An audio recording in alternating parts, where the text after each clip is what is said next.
Hey guys, Harley here with BlastoffComics.com for another episode of The Landing Pad. Now today, we're going to be talking about one of my favorite Spidey villains, Doc Ock. So, as you all know, Dr. Octavius is one of the most popular Spider-Man villains. He first appeared in 1963 in this issue right here of The Amazing Spider-Man number 3. Doc Ock, I think, is one of the most popular characters, not only because he's one of the first. I mean, obviously, Vulture is before him. But because he has the whole classic mad scientist feel. He was created by Stan Lee and Steve Ditko. Now, you all know his origin story, of course. He was this amazing scientist, lecturer, and he had these mechanical arms that helped him do all of his experiments. And then they ended up fusing to his body and radiation went to his brain. And, well, there you go. That's how you get a villain. I think one of the reasons that we all like Doc Ock is because he also has a little bit of hope. Before he was, Doc Ock, he was just Dr. Otto Octavius. He was a good guy, a nice guy, a scientist.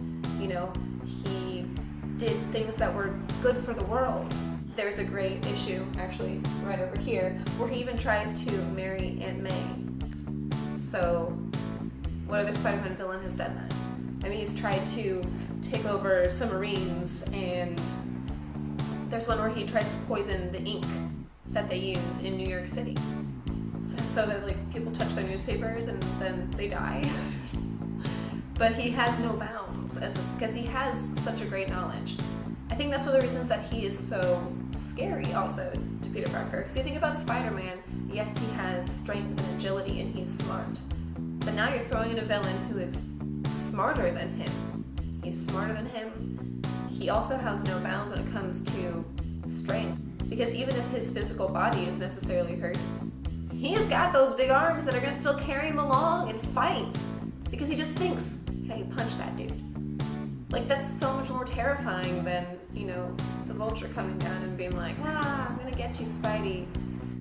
He was actually a scary villain where you could think for a second, oh my goodness, is Spider-Man actually going to beat him?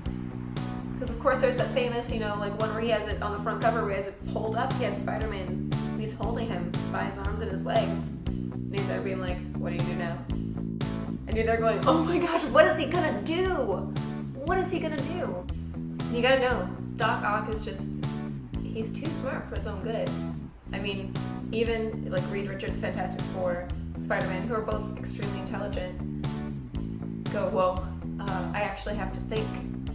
I have to figure out how to beat this guy. Doc Ock also started the Sinister Six. And of course, then currently we just had to end the Superior Spider-Man, which was an amazing one where basically you have Doc Ock get into Peter Parker's brain with his little Autobots and take over Peter Parker's body with his own psyche. So technically, because he's dying. So basically, Doc Ock's physical body is dead, but he's in Peter, so basically now he is Spider-Man. But of course in the first part he decides I denounce my old ways, I'm trying to be good.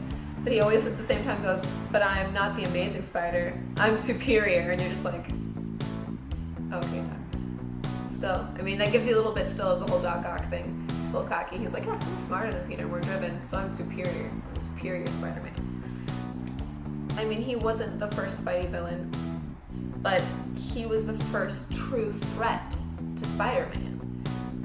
And it's one of those things with superheroes. Their first true threat to them is kind of like their first love. They never forget them, and they can never really get rid of them in their head. Thank you so much for watching this episode of Landing Pad. Remember, you can get all of these Doc Ock comics and more here at Blastoff Comics here in North Hollywood. Alright guys, thanks for watching. I'll see you later.